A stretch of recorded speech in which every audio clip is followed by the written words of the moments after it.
Namaste to all of you. It's indeed nice to see many familiar faces. Dr. Dawal Dhruv, Elizabeth Ibsen, Dr. Abhishek Joshi, and others.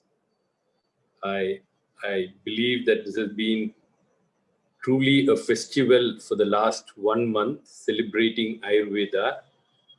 And I was looking forward to viewing the short film made by Rukmini Vijay Kumar ji. Unfortunately, I joined in a little late. But a few days back, she was explaining to some of us the concept of the film. And I found it quite fascinating that she was actually talking about the 5 elements and the emergence of Lord Dhanvantari from the ocean, which basically symbolizes the emergence of Ayurveda. I would like to dwell a little bit on the metaphorical significance of Lord Dhanvantari as explained to us by some of our teachers in this whole visual of the gods and the demons churning the ocean, using a mountain and a snake as the rope around the mountain, and finally, after poison and many other terrible things emerge, finally Dhanvantari emerges with the pot of nectar. One of our teachers tell us that the gods represent the bhakti element in us, the element of universal unconditional love, or the element of positivity in us. And the demons represent our innumerable emotions, as spoken by Vagbhata as raga, ragadi, all of the negative part of the mind. And the ocean itself represents our mind. The mountain, Mandara, that is used to churn this ocean, represents the buddhi or the discerning intellect. And the snake, Vasuki, which is used to tie around the mountain as the churning rope, represents abhyasa or relentless practice. So when the mind, that is the ocean, is continually churned by the discerning intellect through continuous practice, gradually all the negativity comes out of us, and the visha or the poison that comes out from the ocean actually represents our ahankar or ego. And once the ahankar or ego leaves us, that is when Dhanvantari or the healer emerges with the pot of nectar.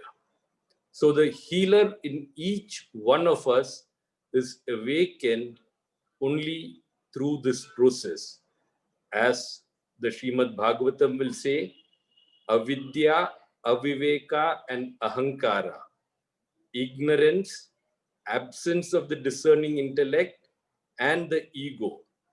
All three of them have to leave us for Dhanvantari to awaken within us. And this is possible only through practice or abhyasa. We can theorize all we want, we can philosophize all we want, but unless we get down to practice, to application in our daily lives, maybe we cannot apply everything all of a sudden, but even if we can introduce some of these concepts that we have been exposed to over the last 1 month and keep applying, keep discovering, keep rediscovering different facets by which we can always be healthy and happy, there is no use studying any of this knowledge. Ultimately, all of the Veda Parampara is about application, is about practice. Patanjali will use the word abhyasa, Ayurveda will use the word achara. All of them repeatedly emphasize on the need for continual practice.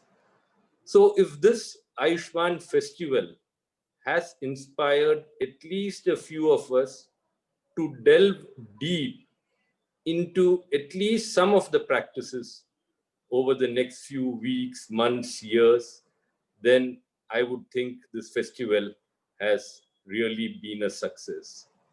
I must congratulate all of the organizers, especially Vijay Lakshmi Vijay Kumar ji, who, despite having gone through a turbulent time, has been a continuous source of inspiration for this festival. Hari Kiran ji is there, who's always supported the festival, and the many others who have worked continually for the last few months to bring this festival to all of us. Thank you so much once again. Namaste.